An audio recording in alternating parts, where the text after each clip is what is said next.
कि नाव जर्जर ही सही मगर लहरों से टकराती तो है, नाव जर्जर ही सही मगर लहरों से टकराती तो है। एक चिंगारी कहीं से ढूंढ लाओ मेरे सम्मानित साथियों, कम से कम इस दिए में तेल से भीगी हुई बाती तो है, तेल से भीगी हुई बाती तो है। सम्मानित साथियों, मैं आप सभी का ध्यान मैहर जिले के ऊपरी फिफरे ग्राम पंचायत की तरफ आकर्षित करना चाहूंगा कि 21 तारीख को 21 अगस्त के दिन वहां के एक मनवादी प्रिंसिपल के द्वारा एक प्रजापति समाज की एक छोटी सी बच्ची को नशा करके दारू गांजा पी करके उसको पीटा गया, जिसके उसके साथ मारपीट करने के दौरान उस बच्ची का दांत टूट गया। तो ये भी कहीं ना कहीं बहुत निंदा की बात है सम्मानित साथियों कि आज भी जो मनवादी प्रिंसिपल शिक्षक है तो हमारे बच्चों को स्कूलों तक में भी मतभेद करते हैं, भेदभाव करते हैं और हमारे बच्चों को इतना मारते हैं कि उनका कहीं दांत टूट जाता है और कहीं ना कहीं उनको मटके का पानी छू देने पर उनकी हत्या हो जाती है। सही है कि नहीं? तो आप लोगों से मैं विनम्र अपील करना चाहूंगा कि आप लोग जो है तो शिक्षा की ओर ज्यादा से ज्यादा अग्रसर रहे, क्योंकि यहाँ जितने भी छात्र छात्रा बैठे हैं मैं उनको भी भीम आर्मी संगठन की तरफ से और प्रजापति सम्मान समारोह मंच की तरफ से मैं उनको भी कहना चाहूंगा कि सम्मानित साथियों, आप सभी लोग पढ़ाई मतलब हम लोग पढ़ाई करेंगे भीमराव की तरह। किसकी तरह? आप लोग रिस्पॉन्स करिए भैया। हम लोग पढ़ाई करेंगे भीमराव की तरह और लड़ाई करेंगे भीमा कोरेगांव की तरह। सम्मानित साथियों, तो आप लोगों को याद रहना चाहिए कि हम उनके वंशज हैं जिन्होंने कहा था कि हमें इस देश का हुक्मरान होना चाहिए था, हमें इस देश का शासनकर्ता जमात होना चाहिए था, लेकिन वर्तमान स्थिति हमारी इस देश में एक भिखारी से भी बदतर है। सम्मानित साथियों, बात सही है नहीं? अगर हमारे समाज का युवा सुबह काम करना जाए तो शाम को उसके घर का चूल्हा नहीं जलता।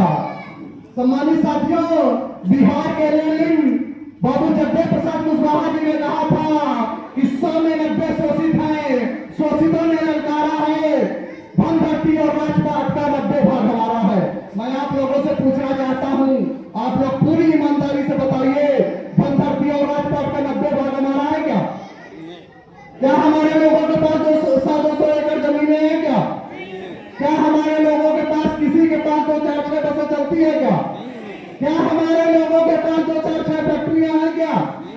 मतलब हमारी स्थिति इस देश में एक भिखारी से भी बदतर है। सम्मानित साथियों, लेकिन हमारे महापुरुषों ने कहा था हमें इस देश का हुक्मरान होना चाहिए था, हमें इस देश का शासनकर्ता होना चाहिए था, लेकिन यहाँ हमारे लोगों की स्थिति जो है तो बहुत ही दर्दनाक है। सम्मानित साथियों, आप लोगों से मैं अपील करना चाहूंगा कि आप लोग एक रोटी कम खाइए लेकिन अपने बच्चों को उच्च शिक्षा दिलाने का काम करिए। सम्मानित साथियों, क्योंकि मैं अपने समाज में यह देखा हूं कि हमारा समाज कहता है कि आधी रोटी खाएंगे फलाने को बैठाएंगे, आधी रोटी खाएंगे डकाने को बैठाएंगे, लेकिन हमारा समाज कभी भी यह नहीं कहता कि हम आधी रोटी खाएंगे लेकिन अपने बच्चे को उच्च शिक्षा दिलाएंगे। सम्मानित साथियों,